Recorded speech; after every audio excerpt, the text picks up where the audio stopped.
A lone, dusty road cuts through the ancient Middle Eastern countryside, the silence broken only by the distant bleating of sheep.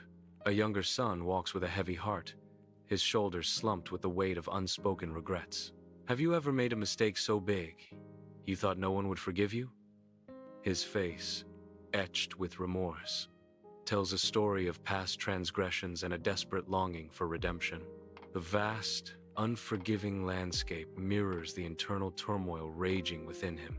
In the mud-brick farmhouse, sunlight streams on the father in his red cloak. Seated at the wooden table, the younger son stands before his father, determination etched on his youthful face. In the background, the older brother shapes clay, oblivious to the unfolding drama. "Father, I want my share of the inheritance now," the younger son declares, his voice echoing in the silent room. The ancient marketplace bursts with life, a symphony of colors and sounds swirling through the crowded stone streets. Stalls overflow with ripe fruit, luxurious fabrics, and handcrafted pottery, tempting passers-by with their vibrant displays. Amidst the throng, the younger son makes a grand entrance, scattering coins with reckless abandon.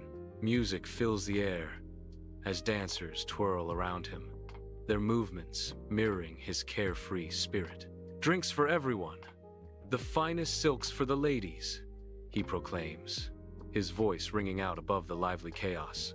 Outside the city walls, a dark, dirty pig enclosure becomes a stage for despair. The air is thick with the stench of mud and desperation. The younger son, now cloaked in torn clothes, kneels in the muck, his muddy feet sinking into the mire.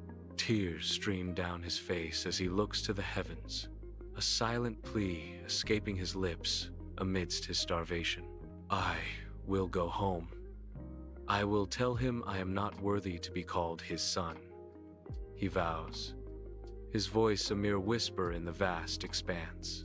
The long, dusty village road stretches into the distance, lined with ancient olive trees under the warm hues of the setting Sunday.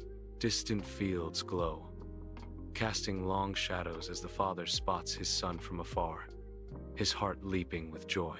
He sprints towards his son, the years of separation melting away with each stride. "My son, you've come home!" he cries out, his voice thick with emotion, the words echoing through the tranquil evening. A slow-motion embrace, tears of joy streaming down their faces as father and son reunite in the golden light. The father, with gentle hands, slides a ring onto his son's finger, a silent promise passing between them. Kneeling, the father carefully places new sandals on his son's feet, each touch filled with love and hope. "Bring the finest robe and put it on him," the father says, his voice thick with emotion. He drapes a soft, luxurious robe over his son's shoulders, put a ring on his finger and sandals on his feet. Inside the ancient farmhouse, lanterns cast a warm glow on the feast, clay bowls piled high on wooden tables. Servants hurry, their shadows dancing as they prepare bread, fruit, and the roasted calf. The joyous rhythm of tambourines fills the air as the people dance, their smiles bright in the warm light. On the edge of the revelry, the older brother watches, his expression a mask of unreadable thoughts. As the sun sets, the farmhouse stands bathed in the warm glow of the fading light, a silent promise of solace. Father and sons gather, their silhouettes outlined against the vibrant canvas of the twilight sky. The air hangs still, every breath a shared moment of reflection and quiet anticipation. Soft, emotional music rises, weaving a tapestry of unspoken feelings and shared memories. No matter how far we wander, the words appear, "God always welcomes us home," resonating with the scene's emotional depth.